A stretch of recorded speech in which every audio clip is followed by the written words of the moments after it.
Beberapa negara Muslim di dunia ini menjadikan hari Jumat itu hari libur.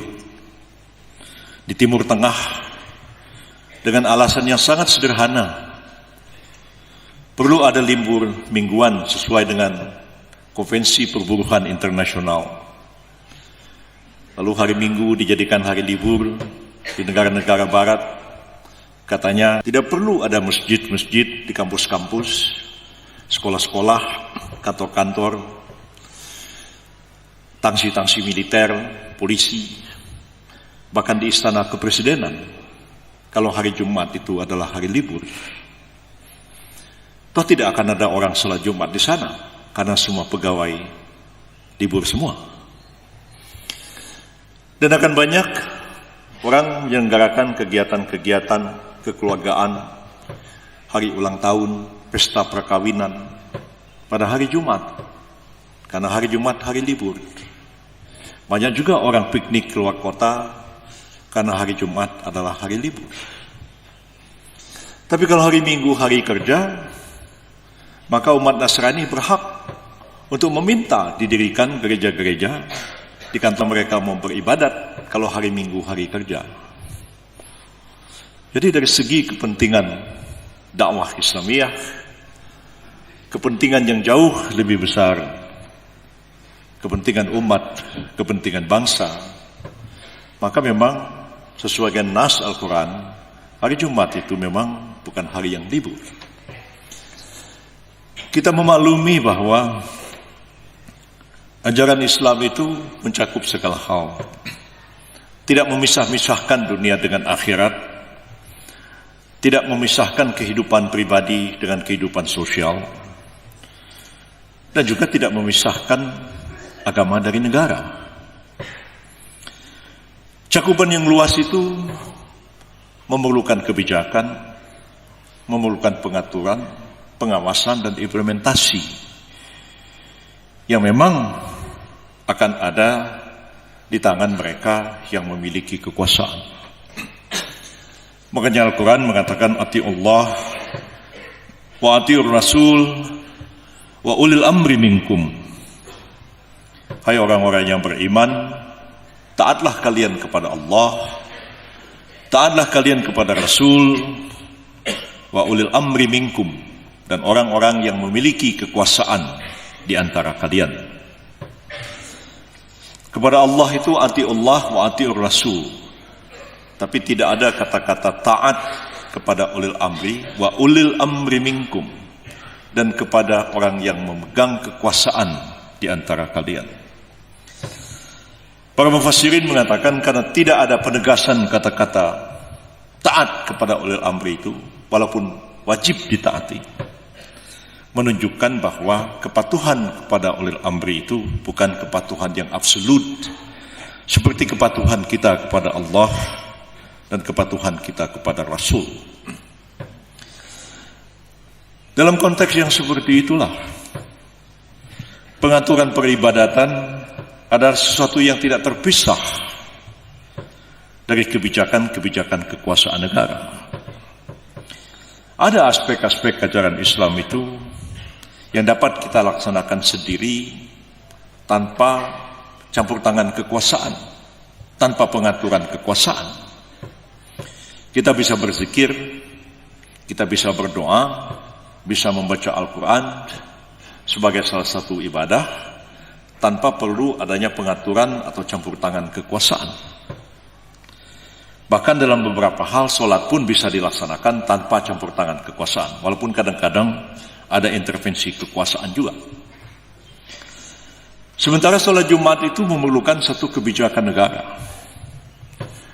Di Singapura sebagai satu contoh, meskipun itu bukan negara Islam, bahkan orang Islam minoritas di Singapura itu, tapi bagi orang beragama Islam, apabila tiba waktu sembahyang Jumat, dia diberikan kebebasan untuk meninggalkan pekerjaannya, kira-kira dari jam 11 sampai jam 1.30 untuk menunaikan sholat Jumat. Tapi di Cina ada aturan-aturan yang tidak membolehkan itu.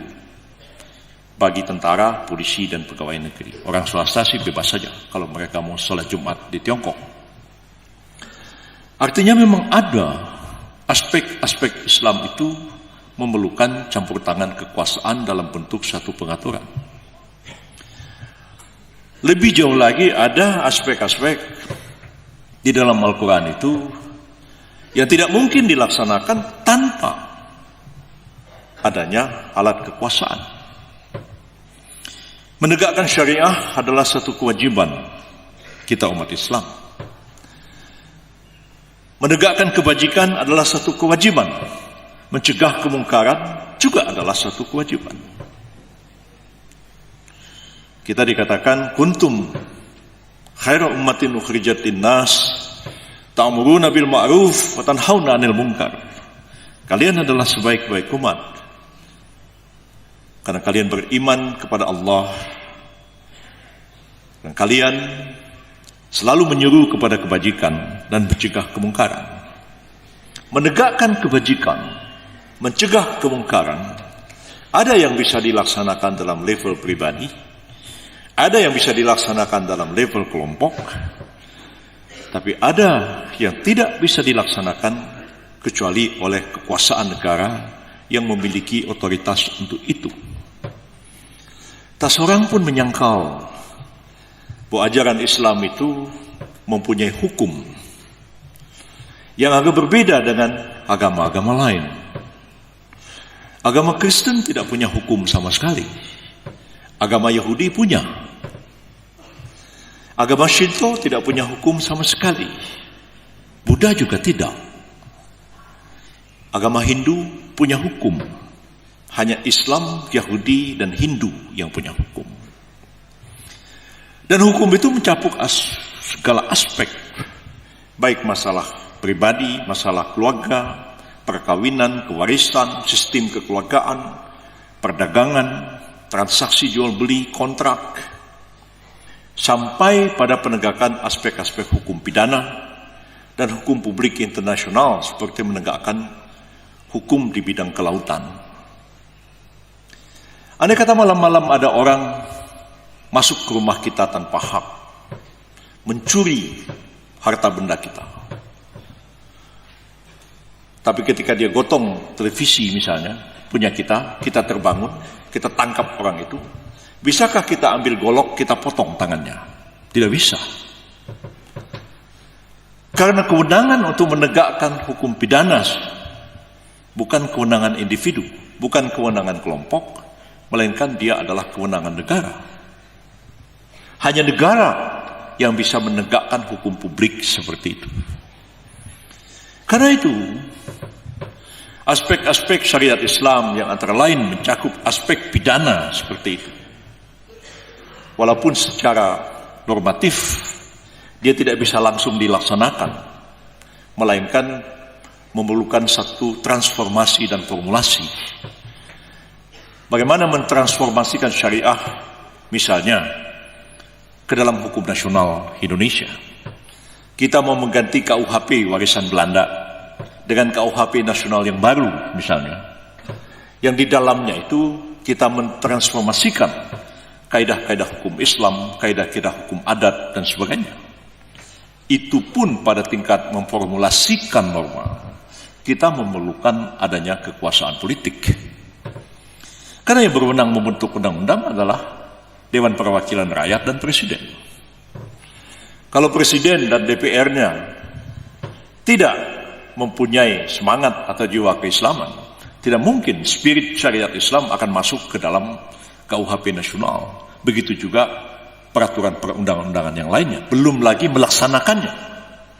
Itu juga memerlukan campur tangan kekuasaan. Makanya Syekhul Islam Ibnu Taimiyah mengatakan,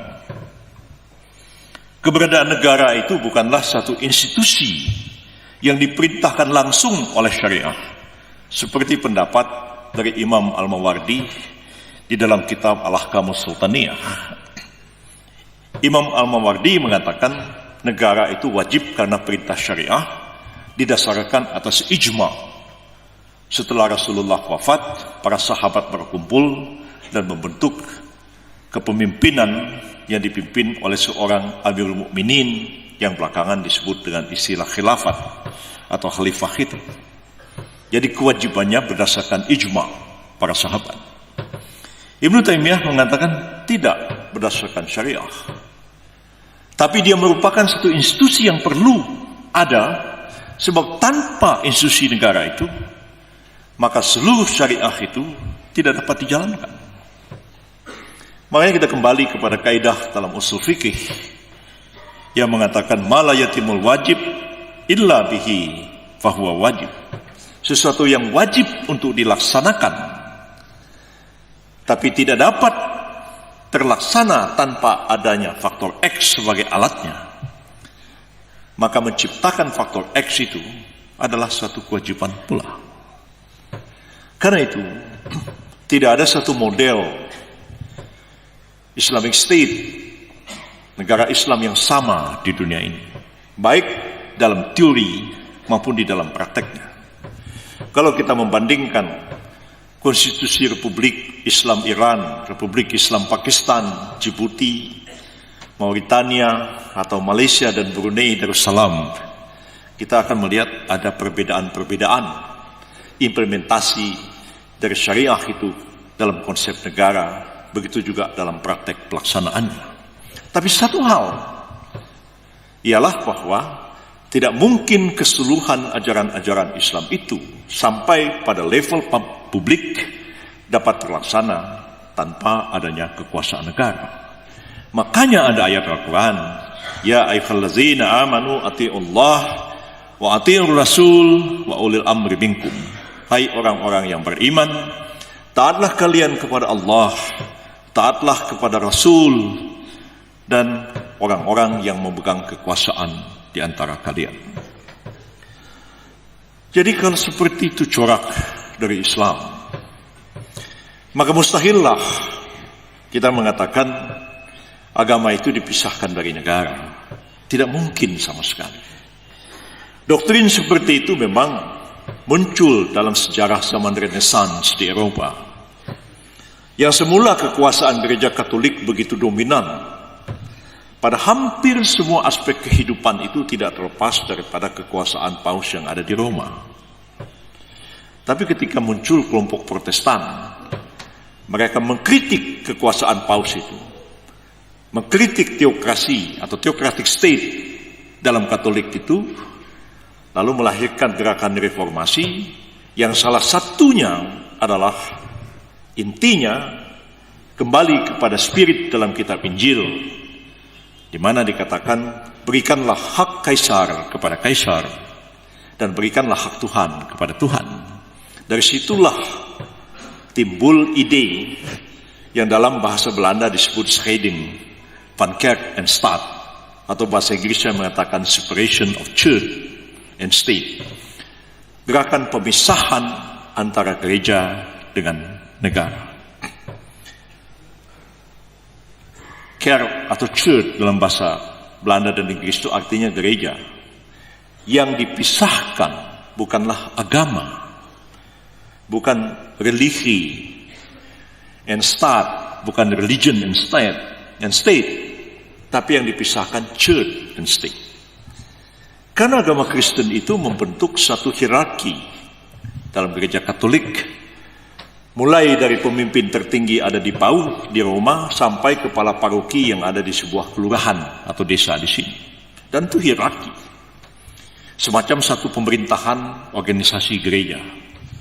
Church itulah yang dipisahkan dari negara, bukan agama Kristen dipisahkan dari negara.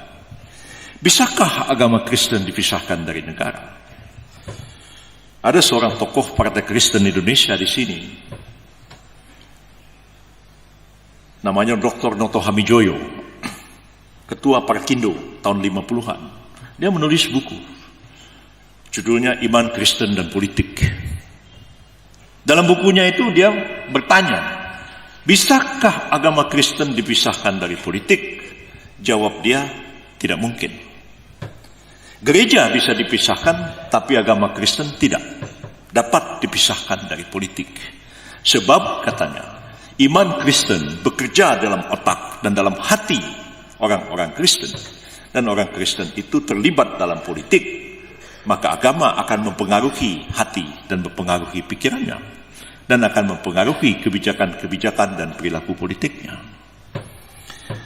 Ketika ditanya kepada kelompok Islam, maka menjawablah almarhum Profesor Zainal Abidin Ahmad dalam bukunya Membentuk Negara Islam.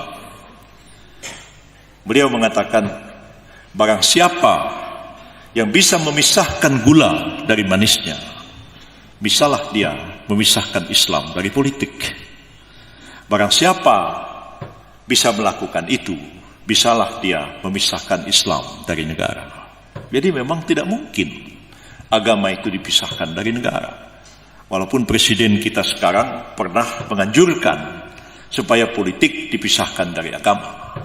Tapi sesuatu dalam teori, dalam filsafat politik maupun dalam praktek tidak mungkin.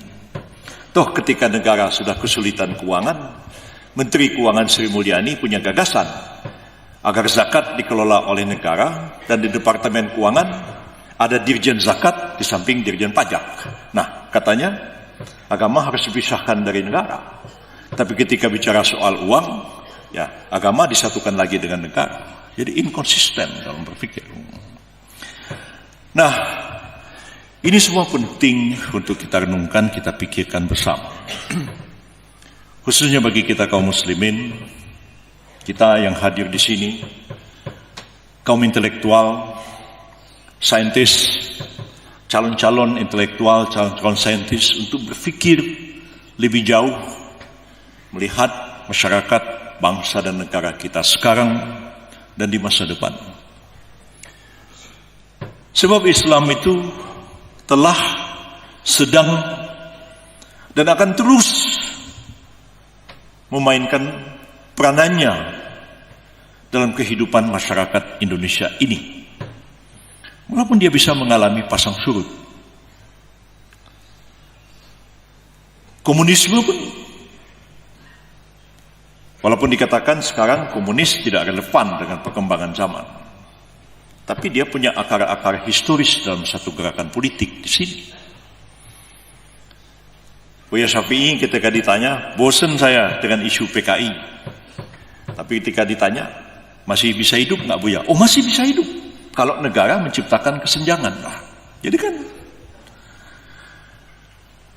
Islam pun kita lihat di negara-negara bekas Rusia, ya, sejak revolusi Bolshevik di Rusia tahun 20-an, ya, lebih 100 tahun, ya, hampir 100 tahun revolusi komunis dijalankan di sana. Di Tiongkok juga revolusi kebudayaan berjalan. Islam itu hampir habis semua. Tapi begitu komunisme runtuh, atau kebijakan liberal dijalankan di Cina, orang-orang Islam itu timbul kembali kesadaran keislamannya. Walaupun tidak tahu sholat itu berapa kali sehari pun sudah tidak tahu. Tahu ada bulan puasa ada, tapi kapan puasa itu pun sudah tidak tahu. Tapi ketika ada kesempatan lagi, mereka kembali lagi. Kewajiban kita lah untuk menjaga semua ini, supaya Islam itu tetap menjiwai kehidupan, bukan saja kehidupan pribadi, warga, masyarakat, bangsa, dan kehidupan negara kita. Tanpa kita mempersoalkan apakah kita bukan negara Islam, bukan apa, itu persoalan lain. Ya. Dengan negara Republik Indonesia seperti sekarang ini pun, dengan UUD 45 yang ada sekarang ini pun, kewajiban-kewajiban untuk memelihara Islam, memelihara agama-agama, agar menjadi spirit kehidupan masyarakat kita, bangsa dan negara kita, itu sesuatu yang tetap harus kita jaga dan kita pelihara. Baik tertulis di dalam peraturan-peraturan negara seperti Undang-Undang Dasar dan Undang-Undang, maupun tradisi, konvensi ketatanegaraan. Sebab negara itu jalan bukan hanya dalam teks tertulis, tapi juga dalam praktek penyelenggaraan negara. Misalnya, sebagai satu contoh,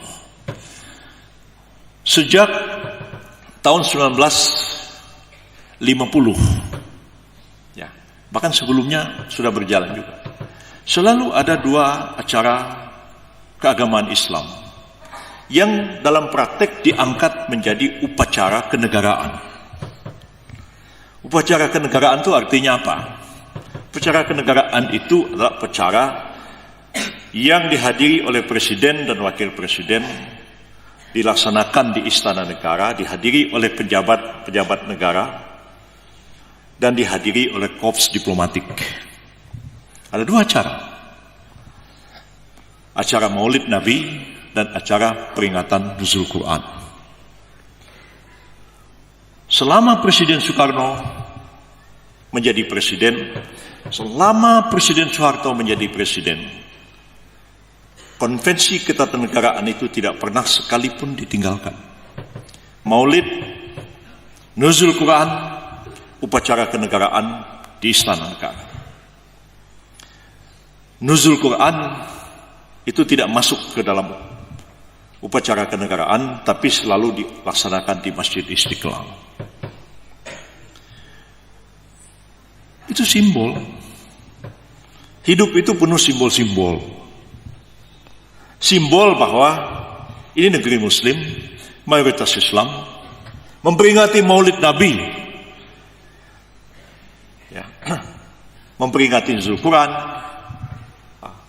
bukan Isra Mi'raj yang diadakan di Istiqlal. Kalau Nuzul Quran dan Maulid Nabi itu di Istana Negara. Nuzul Isra Mi'raj itu tidak masuk upacara kenegaraan, tapi dilaksanakan di Istiqlal, dihadiri oleh presiden juga. Tapi karena ketidaktahuan menyelenggarakan negara, sekarang itu ditinggalkan. Tiba-tiba presidennya menghadiri upacara Maulid Nabi di satu provinsi di tempat lain. Artinya tuh sedikit demi sedikit tradisi keislaman yang menyatu dengan negara itu mulai tergerus. Belum lagi substansi. Yang substansi ini hanya mungkin terlaksana apabila ada spirit, ada semangat, ada keyakinan, dan ada pemahaman terhadap bagaimana menerapkan nilai-nilai Islam dalam kehidupan masyarakat, bangsa, dan negara. Apabila ulil amri minkum itu tidak di bawah kekuasaan orang-orang yang punya komitmen kepada Islam, maka nilai-nilai itu akan makin tergerus, makin hilang, dan bisa saja satu ketika dia menjadi sekuler, tapi yakin saya akan selalu ada perlawanan dalam kehidupan masyarakat. Seperti di Turki terjadi sekularisasi oleh Kemal Atatürk. 80 tahun kemudian Turki kembali ke Islam.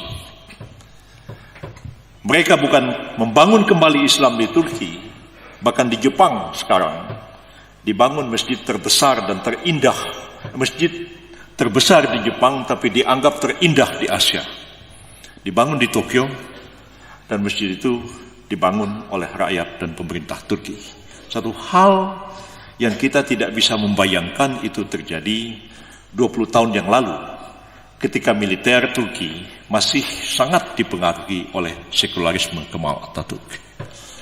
Kehidupan bangsa kita ke depan tergantung kepada kita sekarang, khususnya kepada generasi muda Islam, saudara-saudara semua, para mahasiswa yang walaupun belajar sains, belajar teknologi, belajar social science, yang sepintas kelihatannya tidak berhubungan dengan Islam, tapi filosofinya sebenarnya tetap menyatu dengan Islam. Kewajiban itu ada pada pundak kita semuanya.